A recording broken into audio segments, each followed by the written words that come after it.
Então vamos lá, acompanha comigo agora o estudo do diário de hoje, falando sobre mercados fractais, beleza? Sobre o que eu aprendi e eu vou estar passando isso. Você que está aí do outro lado assistindo, dê valor para esse conhecimento, porque eu estou falando o que eu entendi e se você entender e se você também não entender, mas anotar, procurar correr atrás, você também vai ver o quão grandioso é esse conhecimento. Então vamos lá. Falando sobre mercados fractais, a gente tem o mercado como um todo e dividido em time frames, né? Dividido em diversos time frames, desde o 1 minuto até o mensal, que é o gráfico que mostra como foi o desempenho do ativo no mês, certo? E anual também, se eu não me engano, tem também anual. Mas, enfim, a gente veio falar aqui e como já está até autodidático aqui, vocês estão vendo na tela do computador aqui, está mostrando, o mercado fractal significa que ele funciona como um quebra-cabeça, com os time frames se complementando, como eu acabei de dizer. Então a gente tem aqui 1 minuto, 5 minutos e M15. Percebam, 1 minuto ele está numa tendência de alta. O M15, o M5, ele está numa tendência de alta. E o nosso 1 minuto, ele simplesmente está aqui no meio, ó. O que muda? Muda que quando você aumenta o time frame, as velas, se você aumenta o time frame, as velas elas vão diminuir, né? O conjunto vão diminuir, porque uma vela de 5 minutos são 5 velas de 1 minuto. Então, elas meio que juntam, sabe? Elas meio que juntam, igual M15.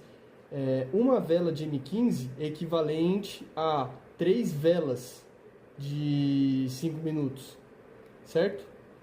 E 15 velas de 1 minuto, né? Porque se você fizer a conta, 3 vezes 5, 15, e 1 vezes 15 dá 1. Não, 15 vezes 1. Não, tá certo, 15 vezes 1, tá certo. Enfim, vamos para o próximo. A gente tem aqui, todos os movimentos necessitam ter clareza, nitidez e intimidade. Clareza. Onde estão localizados os principais pontos de liquidez? Né? Onde estão localizados, naquela região, as ordens que os institucionais estão visando em liquidez. Aquelas regiões grandes onde estão liquidez, eu vou mostrar para vocês. Na verdade, já apareceu até aqui atrás, ó. Por exemplo, essas regiões, ó, regiões onde a gente tem consolidação, região onde o preço travou ali por um tempo, ou seja, aconteceu muita briga de oferta e demanda, então o preço não consegue sair dali, ele fica só acumulando ordem, acumulando ordem, acumulando ordem. Então aquelas são regiões de forte liquidez, certo? E a gente também precisa ter nitidez no que o gráfico está te mostrando para ter um contexto sensato.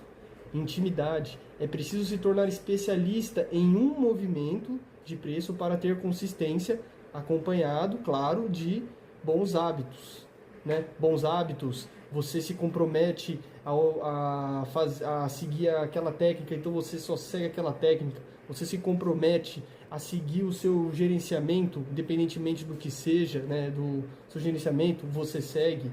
Você se compromete a algo fora do gráfico, mas é um hábito, uma pequena vitória que vai influenciar no gráfico.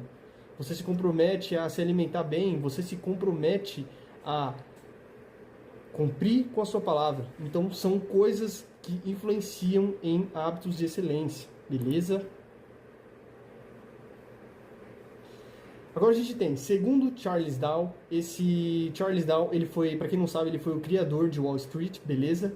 E ele estudava gráfico, né? E segundo ele, segundo Charles Dow, o mercado se divide em 3 tendências, classificadas como tendência primária, tendência secundária e tendência terciária. A primária, grande em duração e ocorre em geral durante mais de um ano. Tendência secundária, geralmente essa tendência dura entre 3 semanas e 3 meses e corrige entre 1/3 do movimento de preço, tendência primária, da tendência primária, né? E a tendência terciária, que basicamente está falando para a gente do menor time frame. Então, a primária, ela quer dizer o tempo maior. O tempo maior que eu falei para vocês, o mensal, o anual, o H4, que médio de 4 horas, o secundário, o que é o secundário? O secundário já é um intermediário, já é o M30, já é o M15, já é o M5. E a terciária é onde os scalpers ficam, onde os scalps ficam, né? Inclusive, onde eles ficam operando com time frame mais rápido, 1 minuto, por exemplo. Então, esse é o significado de tendências que o Charles Dow estudava e criou esse conceito. Aqui a gente tem um exemplo do que eu estava explicando no começo, o quebra-cabeça. No final, todos os time frames se complementam. Basicamente, eles são um só, divididos em time frames. Então, no final dá isso aqui, ó: tendência a longo prazo, tendência a médio prazo, tendência a curto prazo, tendência intradiária. Elas estão todas interligadas e no final de tudo a tendência segue em uma direção, a alta. Agora a gente tem aqui, com isso, na prática, costumamos estudar as tendências com esse racional, né? Isso daqui eu montei para ilustrar melhor aqui, vocês entenderem o significado das tendências de Charles Dow. A gente tem aqui tendência primária. Essa daqui é a tendência que eu falei de tempo maior. Vamos supor aqui de H1, tendência de H1, M15, beleza? Por aí. A gente tem agora a tendência terciária, que é o time frame menor, o menor time frame. Aqui embaixo, ó, o que ele está fazendo? Ó, ele está fazendo uma fim de causa, começo de efeito. Aqui a gente aplica uma lei do mercado, que é de causa e efeito. O mercado, ele segura, como eu disse anteriormente no começo, ele segura as ordens, e aqui ele começa a perder a demanda, ele começa a perder a oferta e aumentar a demanda. E com isso o mercado sai disparado.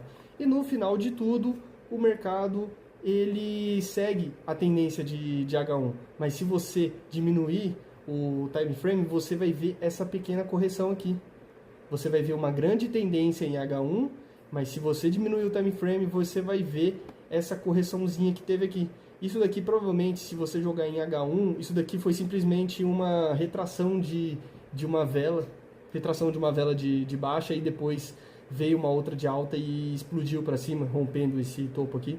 Então, basicamente, é isso. Agora a gente tem análise de força e fraqueza de tendência. Dentro disso, a gente tem 3 conceitos: velocidade, projeção e profundidade. Estudando mais a fundo, né? A gente tem velocidade. Velocidade, a gente quer dizer quando o preço ele está em um meio de alta oferta e alta demanda aqui, ele dá uma consolidada e de repente, bum, dá aquela estourada de imediato, aquela vela expressiva. Isso daí é velocidade. Isso daí é velocidade no avanço do preço, certo? E com isso a gente tem aquela vela estouradona, aquelas velas grandes, e isso dá indício de alta demanda e alta possibilidade de entrada, né, ou formação de zonas de liquidez, que possivelmente depois vão ser capturadas, aqui no canto aqui, por exemplo, certo? Projeção. A projeção refere-se a quando o preço consegue fazer o movimento 1, 2, 3 constantemente em uma tendência de alta ou baixa, gerando assim possíveis topos expressivos que serão rompidos. Aqui a gente tem isso claramente com uma ferramenta lá do próprio TradingView, que ele mede a projeção das velas, né, de topo para fundo ou fundo para topo. E aqui a gente tem o que? A gente tem que quando o mercado consegue fazer aquele movimento 1, 2, 3, ó, 1, 2, 3, e isso acontece, né, consecutivamente, e essa projeção supera essa, a gente tem que o mercado ele está seguindo com uma alta força de demanda, no caso aqui, ó. Percebam, aqui a gente tem 3,34 de amplitude, aqui a gente tem 4,25 e por último, praticamente 5 de amplitude. Ou seja, o mercado está tomando uma força tremenda aqui. E isso é muito interessante você entender na hora que você estiver até mesmo fazendo seus estudos, porque você tem noção do que está acontecendo, o mercado está com uma força propensa para poder seguir uma tendência clara, né? E por último aqui dos 3 conceitos, a gente tem a profundidade. Na profundidade temos o mesmo movimento 1, 2, 3, mas com atenção nos fundos de liquidez, que são criados ao romper os pontos de projeção, criando assim uma estrutura de SMC, com BOS e choque. Isso daqui é a análise de SMC, né, um pouquinho mais avançado, mas enfim, a gente tem aqui a diferença dos fundos, né? A gente tem os fundos tendo mais amplitude, isso demonstra que o mercado ele possivelmente também ele pode estar perdendo a força de alta, mas já deixa um fundo preparado, né, quando ele tem uma expressividade assim, já pode deixar um fundo preparado para uma possível caça de liquidez posteriormente. Se essa vela, se tivesse uma vela aqui e ela retornasse aqui, ela estaria rompendo esse fundo válido. Rompendo esse fundo válido geraria o choque de SMC.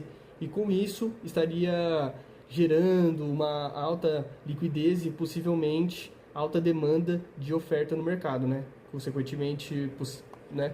A gente não tem como prever, mas o mercado poderia possivelmente descer ladeira abaixo, né? Ou melhor dizendo, descer para uma baixa.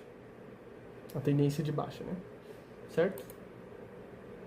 Seguindo aqui mais à frente, a gente tem procurar seguir entradas a favor de uma tendência clara, né? Esse é o ideal na hora que a gente estiver estudando. A gente sempre tem que entender claramente o que está acontecendo e se aquela tendência ela está seguindo, resumindo, né? Ela está seguindo para alta ou para baixa. Aqui, no caso, a gente tem indicadores de que isso pode estar acontecendo, né? A gente tem a pernada 1, 2, 3 e aqui a gente tem uma lateralização e o preço faz um movimento de novo dentro dessa estrutura de acumulação.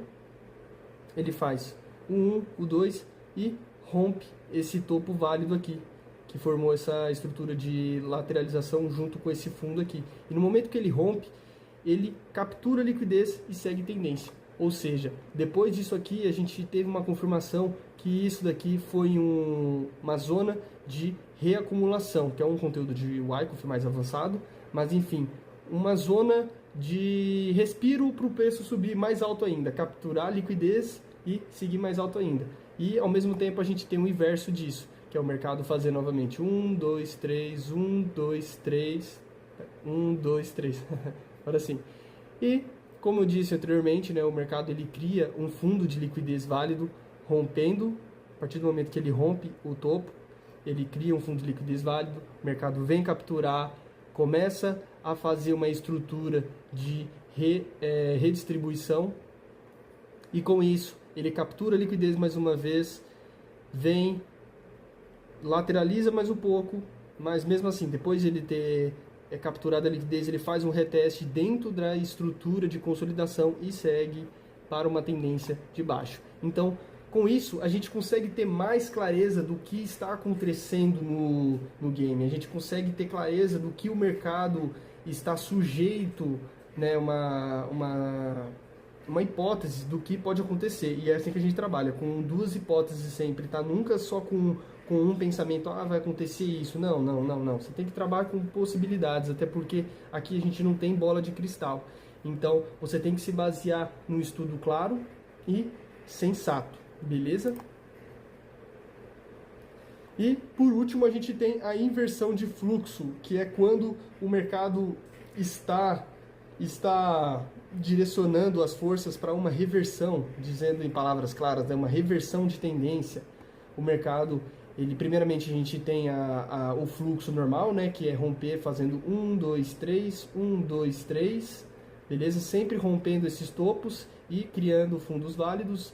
E o inverso também, que é 1, 2, 3, 1, 2, 3, certo? Deixando fundos válidos e rompendo fundos e deixando topos válidos para uma possível reversão.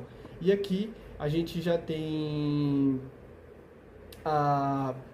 novamente falando na tendência terciária, que é a primeira, que é o time frame menor, digamos assim, né? A gente tem aqui a tendência terciária, que mostra se a gente jogar aqui, a gente vê uma tendência de baixa, mas se a gente aumenta para uma tendência primária, a gente vê uma expressividade gigante na tendência do mercado. Então, com isso, a gente entende que o mercado ele está seguindo uma alta. Ele está seguindo uma alta, e se depois, possivelmente, falando sobre a reversão de tendência, se o mercado viesse, rompesse esse fundo válido com alta demanda de liquidez, ele pode sim estar entrando na reversão e, consequentemente, virar para uma tendência de baixa, certo? Então, agradeço por ter tido esse conhecimento hoje e é isso. Até a próxima.